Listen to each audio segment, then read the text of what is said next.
Hello students, how are you? I am Akshay. We will discuss about chemical reaction and equation. In previous video हमने discuss किया था कि chemical reaction कैसे होती है ना, बैलेंस के बारे में डिस्कस किया था, बैलेंस इलेक्ट्रॉन्स के बारे में डिस्कस किया था, यानी काफ़ी कुछ डिस्कस किया था। और आज की वीडियो में हम डिस्कस करेंगे कि कैरेक्टरिस्टिक ऑफ केमिकल रिएक्शन, यानी किसी भी केमिकल रिएक्शन को हम लोग कैसे पहचान सकते हैं, उस केमिकल रिएक्शन के कैरेक्टरिस्टिक क्या होते हैं, इन सब का डिस्कशन आज करेंगे। तो देखो, सम टाइम मैं कुछ नीचे कैरेक्टरिस्टिक लिखने वाला हूँ, उनमें से एक दो या उनसे ज़्यादा भी कैरेक्टरिस्टिक आपको किसी भी एक केमिकल रिएक्शन में देखने को मिल सकते हैं, ठीक है ना। तो सबसे पहला कैरेक्टरिस्टिक रहेगा बेटा एवोल्यूशन ऑफ गैस। क्या? एवोल्यूशन ऑफ गैस, यानी कि ये पॉसिबिलिटीज़ है कि किसी भी केमिकल रिएक्शन के दौरान उस रिएक्शन में गैस एवोल्यूट हो, यानी उसमें से गैस निकले। आपने गैस बेशक न मिलाई हो, आपने बिल्कुल गैस का यूज ना किया हो, लेकिन ये पॉसिबिलिटीज़ है कि किसी भी केमिकल रिएक्शन के दौरान गैस का प्रोडक्शन हो।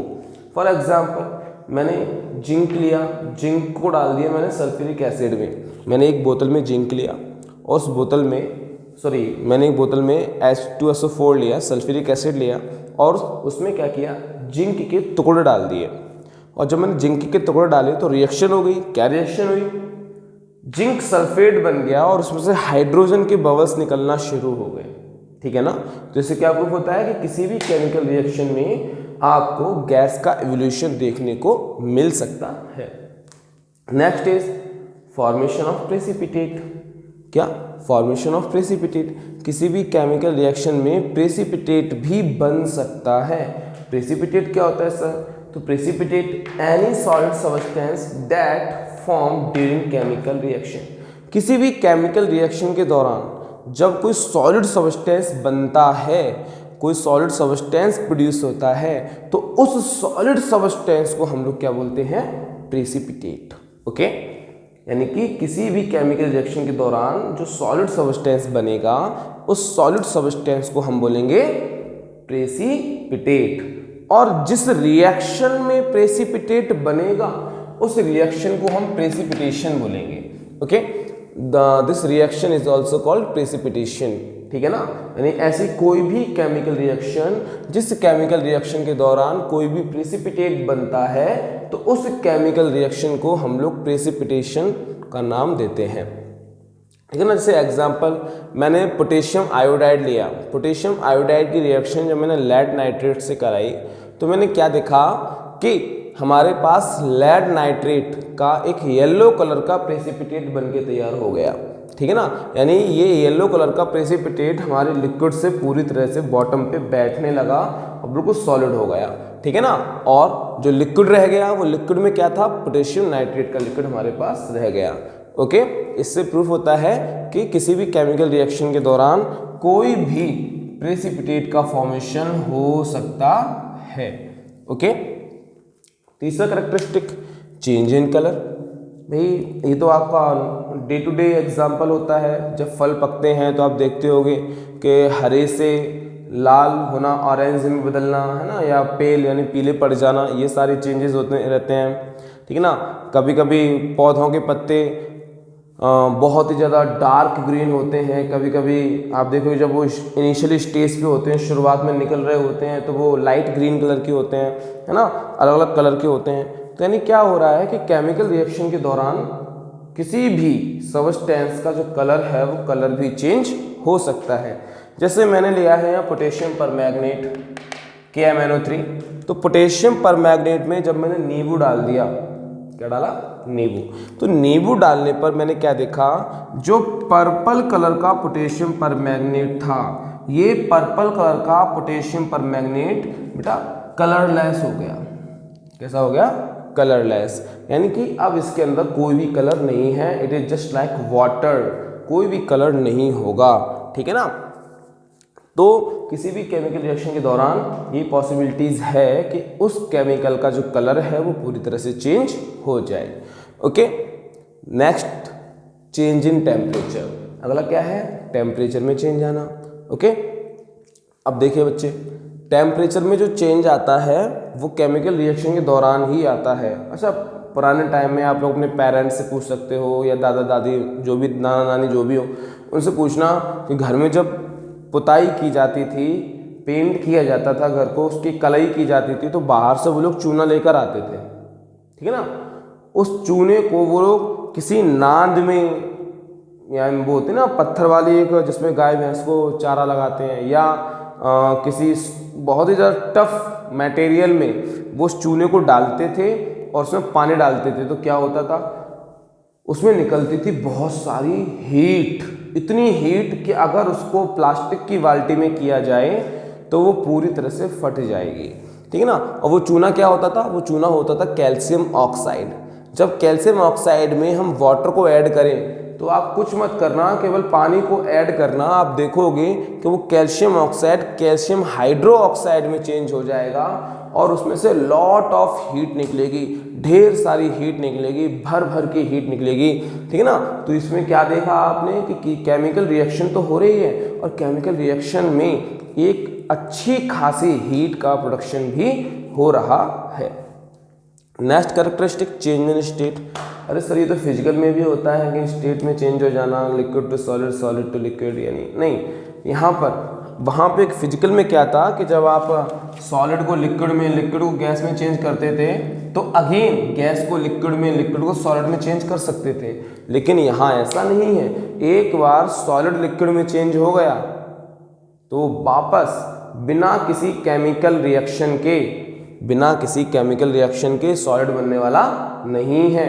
भाई जब हम कैंडल को जलाते हैं, मोमबत्ती को जलाते हैं, तो मोमबत्ती को जलाते समय क्या होता है, जो सॉलिड वैक्स होता है, ठीक है ना, क्या, सॉलिड वैक्स, ये वैक्स किस में चेंज होता है, ये वैक्स आग की वजह से, फायर की वजह से लिक्विड में चेंज होता है और इस लिक्विड की रिएक्शन बेटा ऑक्सीजन से होती है, जिसकी वजह से क्या जलता है बेटा, इसमें से फायर या फ्लेम कह सकते हो, फ्लेम निकलती है और ये पूरा का पूरा जो सब्सटेंस है बेटा ये मिलके गैस फॉर्म में चेंज हो जाता है और उड़ जाता है, जिसकी वजह से हम अब इस जो मोमबत्ती जल चुकी है उसको वापस सॉलिड में चेंज नहीं कर सकते। तो क्या हुआ, केमिकल रिएक्शन के दौरान जो सॉलिड था वो लिक्विड में, जो लिक्विड था वो गैस में, या डायरेक्ट सॉलिड गैस में भी चेंज हो सकता है। तो ये थे हमारे केमिकल रिएक्शन के कुछ कैरेक्टरिस्टिक। चलिए आगे देखते हैं कुछ और नहीं। चलिए आगे देखते हैं रिएक्टेंट और प्रोडक्ट के बारे में समझते हैं कि रिएक्टेंट और प्रोडक्ट क्या होते हैं। So my dear students, element और compound that participate in a chemical reaction, ठीक है ना, वो एलिमेंट या वो कंपाउंड जो किसी भी केमिकल रिएक्शन में पार्टिसिपेट करता है, यानी कि उसमें भाग लेता है, ठीक है ना, उसको हम हमेशा रिएक्टेंट कहते हैं। और जो रिएक्टेंट है, reactants always written at the left hand side. Reactant हमेशा आपके लेफ्ट हैंड साइड में लिखे जाएंगे। प्रोडक्ट क्या होते हैं, किसी भी केमिकल रिएक्शन के दौरान, जरा डेफिनेशन ध्यान करिए, केमिकल रिएक्शन क्या होती है, जिसमें कोई भी new substance with new property के बनता है। तो जो न्यू सब्सटेंस बन रहा है ना, उस न्यू सब्सटेंस को हम बोलते हैं प्रोडक्ट। क्या बोलते हैं, प्रोडक्ट। और जो प्रोडक्ट है वो हमेशा राइट हैंड साइड में लिखा जाएगा। एग्जाम्पल, अगर मैंने हाइड्रोक्लोरिक एसिड की रिएक्शन सोडियम हाइड्रोक्साइड से कराई, तो अब जरा ध्यान देना, ध्यान देने वाली बात क्या है कि हमारे इस रिएक्शन में पार्टिसिपेट कौन कौन कर रहा है, इस रिएक्शन में पार्टिसिपेट कर रहे हैं हाइड्रोक्लोरिक एसिड और सोडियम हाइड्रोक्साइड। जब ये दोनों आपस में कंबाइंड होंगे, आपस में रिएक्शन करेंगे, तभी तो हमारे पास एक नया प्रोडक्ट बनेगा ना। यानी कि वो सब्सटेंस, वो एलिमेंट, वो कंपाउंड जो केमिकल रिएक्शन में पार्टिसिपेट कर रहा है, उस सब्सटेंस को हम बेटा रिएक्टेंट बोलेंगे। यहाँ 2 हो जाएं, 3 हो जाएं, 4 हो जाएं, 10 हो जाएं, जितने भी सब्सटेंस केमिकल रिएक्शन में पार्टिसिपेट करेंगे वो सारे के सारे आपके रिएक्टेंट कहलाएंगे। इधर जब इन दोनों की रिएक्शन हमने कराई तो हमारे पास सोडियम क्लोराइड बना और वाटर बना। बेटा जो नए सबस्टेंस बने हैं ना इन दोनों से मिलके, चाहे ये 2 हो, चाहे 3 हो या 10 हो, कितने भी हो, वो सारे के सारे हमारे प्रोडक्ट कहलाएंगे। ओके, अब जो नए नए सबस्टेंस अगर 2 बन रहे हैं तो उनके पीछे प्लस लगा के दिखा दो, 3 बन रहे हैं तो भी प्लस लगा के दिखाना है। यानी कितने भी रिएक्टेंट हो, कितने भी प्रोडक्ट हो, सब में आपको प्लस प्लस लिखकर उन्हें रिप्रेजेंट करना है। ये जो एरो है, एरो क्या करता है? Arrow represent the direction of a chemical reaction.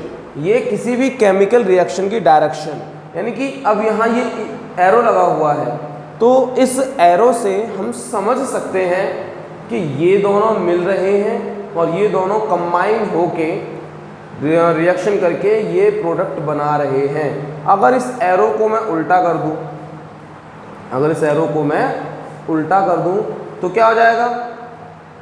ये दोनों मिलके अब इसको बना रहे हैं, तो इस कंडीशन में ये हमारा रिएक्टेंट और वो हमारा प्रोडक्ट हो जाएगा। लेकिन ऐसा करना नहीं है, हमेशा रिएक्टेंट को आप लेफ्ट में लिखेंगे और प्रोडक्ट को हमेशा राइट में लिखेंगे।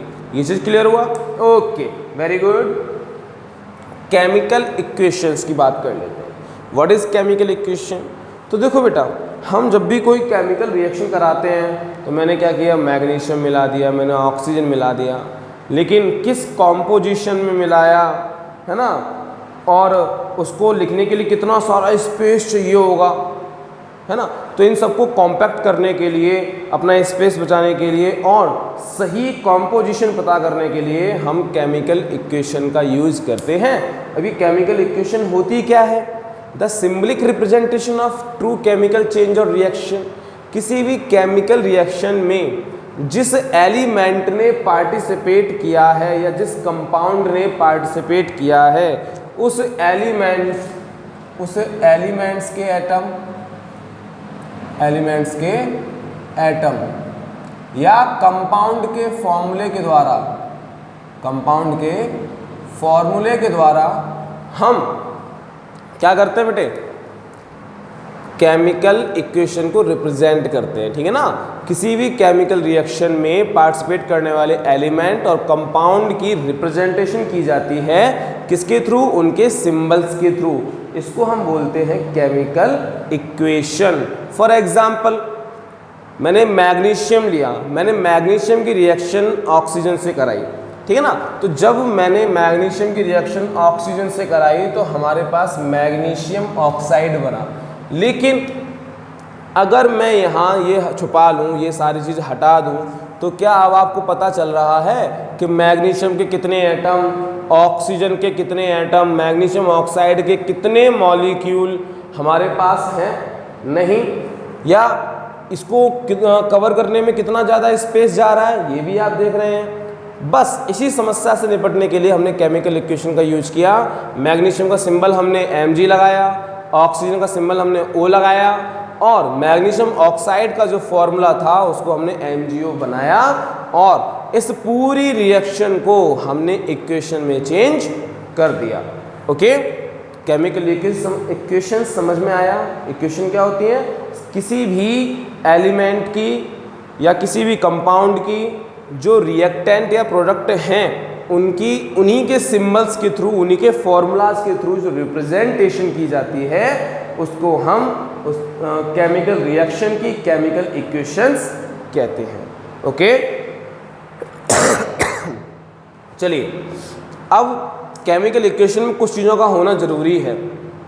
किन किन चीज़ों का होना ज़रूरी है? तो केमिकल इक्वेशन में सबसे पहले वैलिडिटी। अब ऐसा नहीं है कि आपने कोई भी केमिकल इक्वेशन लिख दी तो एवं ही लिख दी, कुछ भी लिख दिया, कुछ भी रिएक्टेंट लिख दिया, कुछ भी प्रोडक्ट लिख दिया, ऐसा नहीं है। फिर क्या करना है?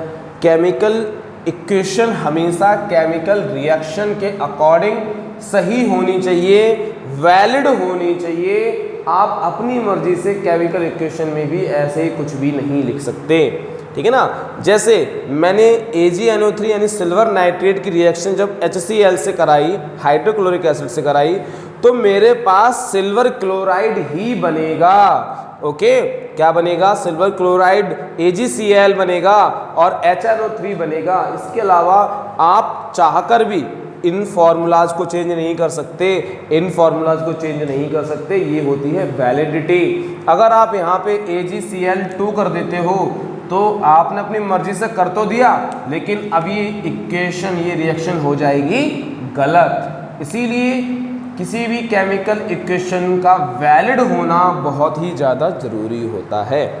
ओके, उसके बाद किसी भी केमिकल इक्वेशन का बैलेंस होना उससे भी ज़्यादा ज़रूरी है। ठीक है ना, बैलेंस होना, यस, कोई chemical equation should be balanced. जब सोडियम की, जैसे हमारे पास सोडियम है, सोडियम की रिएक्शन मैंने वाटर से कराई, ठीक है ना, तो हमारे पास सोडियम हाइड्रोक्साइड बना और वाटर बना, ठीक है ना। लेकिन अब जरा आप खुद देखिए, क्या इसमें सोडियम, हाइड्रोजन, इन सब की संख्या बराबर है? नहीं, सोडियम यहाँ 1, यहाँ पर भी सोडियम 1, हाइड्रोजन यहाँ 2, 1 और 2 3 हाइड्रोजन, ऑक्सीजन 1, ऑक्सीजन, हाइड्रोजन संख्या गड़बड़ कर रही है ना, बिल्कुल सर गड़बड़ कर रही है। तो क्या करना चाहिए? अरे इनको बैलेंस करना पड़ेगा। अगर इनको बैलेंस नहीं करेंगे तो ये इक्वेशन कैसी हो जाएगी बेटे?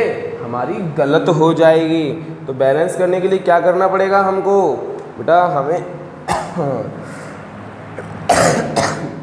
यहाँ कर दिया 2 का मल्टीप्लाई, ठीक है ना, यहाँ भी कर दो 2 का मल्टीप्लाई और यहाँ भी कर दो 2 का मल्टीप्लाई।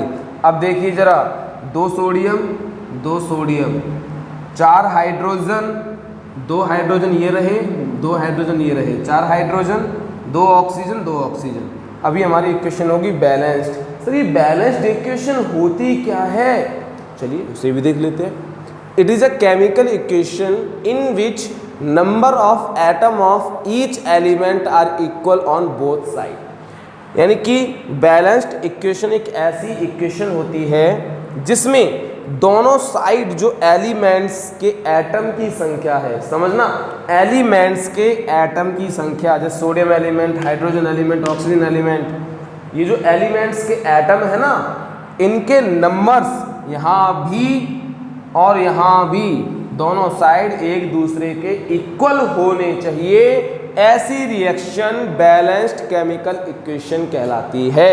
ऐसी इक्वेशन बैलेंस्ड केमिकल इक्वेशन कहलाती है। दोबारा समझो, एक ऐसी इक्वेशन जिसमें एलिमेंट्स के एटम की संख्या दोनों तरफ इक्वल हो, एलिमेंट्स के एटम की संख्या दोनों तरफ इक्वल हो, ऐसे इक्वेशन को हम लोग बैलेंस्ड केमिकल इक्वेशन कहते हैं। सर ये जरूरी है? बिल्कुल जरूरी है। क्यों? According to the law of conservation of mass. Law of conservation क्या कहता है कि लॉ ऑफ कंजर्वेशन कहता है कि एनर्जी और मास can neither be created nor be destroyed. ना हम ना मास को ना एनर्जी को ना हम बना सकते हैं ना बिगाड़ सकते हैं, बस एक दूसरे में इंटर कन्वर्ट कर सकते हैं। तो इसका मतलब जितना मटेरियल हमने यहाँ लिया है, ट्रांसफ़र करने पे उतना ही मटेरियल हमारा यहाँ होना चाहिए, तो ही तो सही होगा। भाई मैंने ये 2 मार्कर का वजन यहाँ तौला, ठीक है ना, तो ये दोनों मार्कर रिएक्टेंट है, मान लीजिए यही दोनों मार्कर प्रोडक्ट में चेंज हो रहे हैं, तो जितना वजन इन मार्कर्स का यहाँ था उतना ही वजन इन मार्कर का यहाँ भी होना चाहिए, ठीक है ना। तभी तो कह रहे हैं total mass of reactant is equal to the total mass of product. Reactant का टोटल मास प्रोडक्ट के टोटल मास के बराबर होना चाहिए। और ये कब होगा? ये तभी तो होगा जब मैंने ये 2 मार्कर, कौन से? ये 2 मार्कर यहाँ मेज़र किए, इनको यहाँ पे तौला, ठीक है। जब मैं इन्हीं 2 मार्कर को इधर आके तौलूंगा तभी तो बराबर होंगे।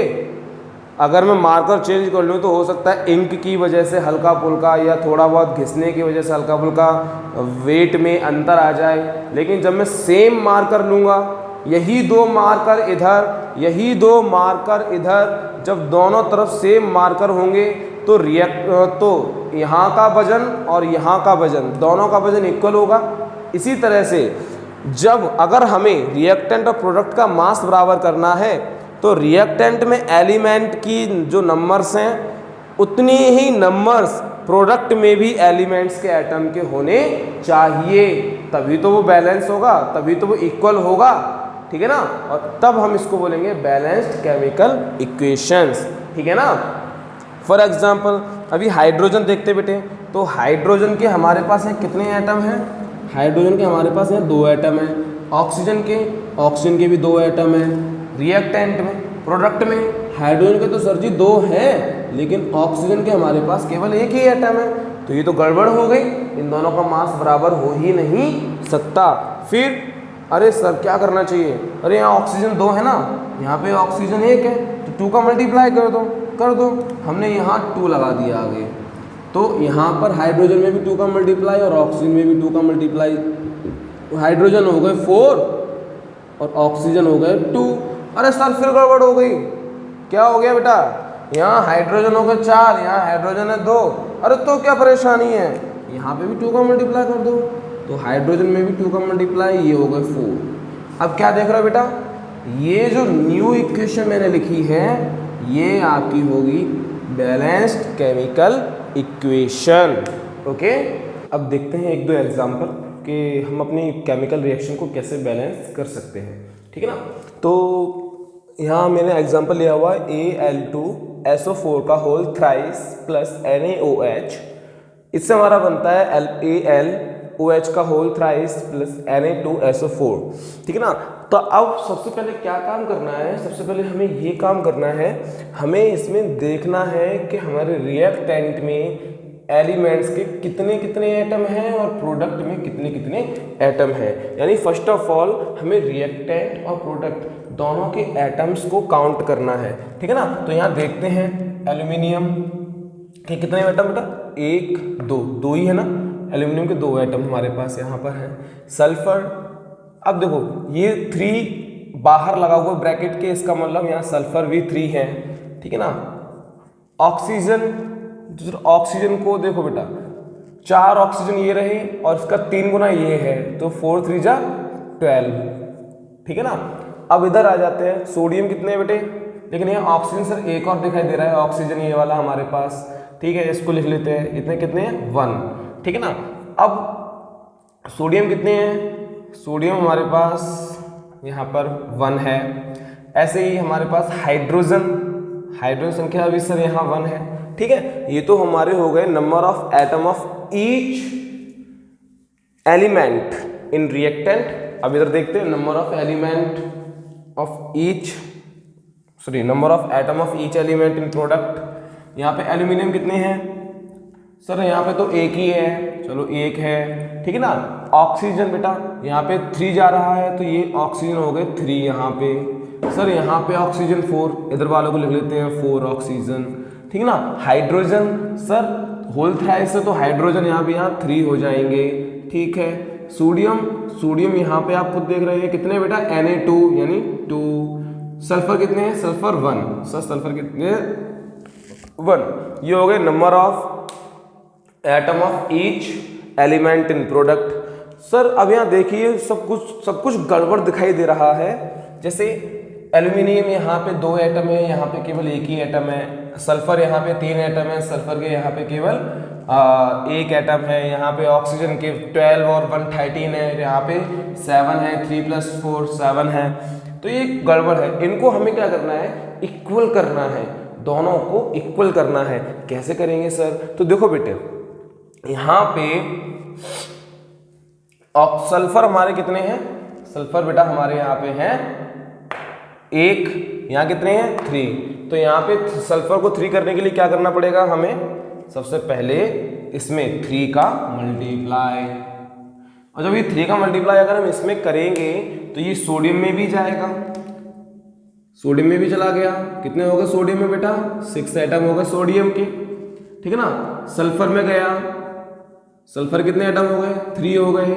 अब इस वाले ऑक्सीजन में भी तो जाएगा, 3 4 जा 12। इस वाले ऑक्सीजन में गया 3 4 जा 12, ठीक है ना। ये बराबर हो गया, चलो ठीक है सर। लेकिन अब एक गड़बड़ हो गई, सोडियम यहाँ पे 1 है और सोडियम यहाँ पे हो गए 6। कोई बात नहीं, मैंने यहाँ 6 का मल्टीप्लाई कर दिया, अब 6 का मल्टीप्लाई यहाँ करेंगे तो सोडियम तो बेटा हो जाएंगे 6, ऑक्सीजन जरा देखिए, ऑक्सीजन ये हो गए, ऑक्सीजन में मल्टीप्लाई जाएगा तो ये भी हो जाएंगे 6, हाइड्रोजन में जाएगा तो हाइड्रोजन भी हो जाएंगे 6।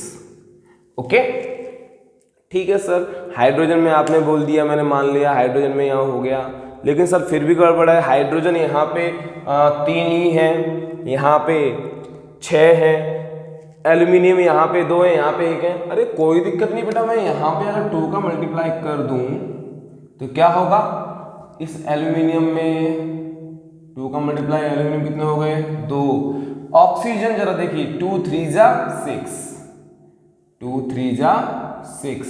ओके, हाइड्रोजन जरा देखिए, इसमें भी 2 का मल्टीप्लाई जाएगा, कितने हो गए 6। ठीक है, अब जरा काउंटिंग कर लीजिए आप, दोनों बराबर हैं कि नहीं। एल्यूमिनियम यहाँ पे 2, एल्यूमिनियम यहाँ पे 2, ठीक है ना, सल्फर यहाँ पे 3, सल्फर यहाँ पे 3, ऑक्सीजन 12 प्लस 6 कितने हो गए 18, ऑक्सीजन यहाँ पे टोटल ऑक्सीजन के एटम 18, 12 और 6 यहाँ पे कितने हो गए बेटा 18, यानी दोनों तरफ ऑक्सीजन के एटम की संख्या भी बराबर हो गई। सोडियम यहाँ पे 6, सोडियम यहाँ पे 6, हाइड्रोजन यहाँ पे 6, हाइड्रोजन यहाँ पे 6। तो अब ये जो रिएक्शन लिखी जाएगी, ये रिएक्शन बेटा हमारी हो जाएगी balanced chemical equation. Okay my dear, समझ में आया? इस तरह से करके हम अपनी इक्वेशन को बैलेंस कर सकते हैं। कई बार एग्जाम में आपके सामने एक ऐसी रिएक्शन में लिखी हुई हो सकती है जो ऑलरेडी बैलेंस्ड हो, तो उसमें आपको आंसर लिखना होता है कि it is already balanced chemical equation. जैसे एग्जांपल में मैं लेता हूँ यहाँ पे, अगर मैंने Zn ले लिया और Zn की रिएक्शन H2SO4 से कराऊंगा तो क्या होगा, हमारे पास ZnSO4 बन जाएगा और इसमें से हाइड्रोजन गैस निकल जाएगी। ठीक है ना, अब जरा आप खुद काउंटिंग कर लीजिए, इसमें क्या होगा, Zn आपके ऑलरेडी कितने हैं 1, हाइड्रोजन बेटा यहाँ कितने हैं 2, सल्फर कितने हैं 1, ऑक्सीजन कितने हैं 4, इधर काउंट कर लेते हैं, Zn कितने हैं 1, सल्फर कितने हैं 1, ऑक्सीजन कितने हैं 4, हाइड्रोजन कितने हैं 2। अरे बराबर ही है, हाँ बिल्कुल बराबर है। तो बेटा it is already balanced chemical equation. ठीक है ना, ये पहले से ही बैलेंस्ड है। कुछ इस तरह की भी रिएक्शन आ सकती हैं, तो आपको ध्यान रखना है कि जिसमें संख्या बराबर ना हो, number of atom of each element equal ना हो, केवल उन्हीं को बैलेंस करना है, हर एक रिएक्शन को बैलेंस नहीं करना होता। ठीक है ना, सो ध्यान रखिएगा इस चीज का।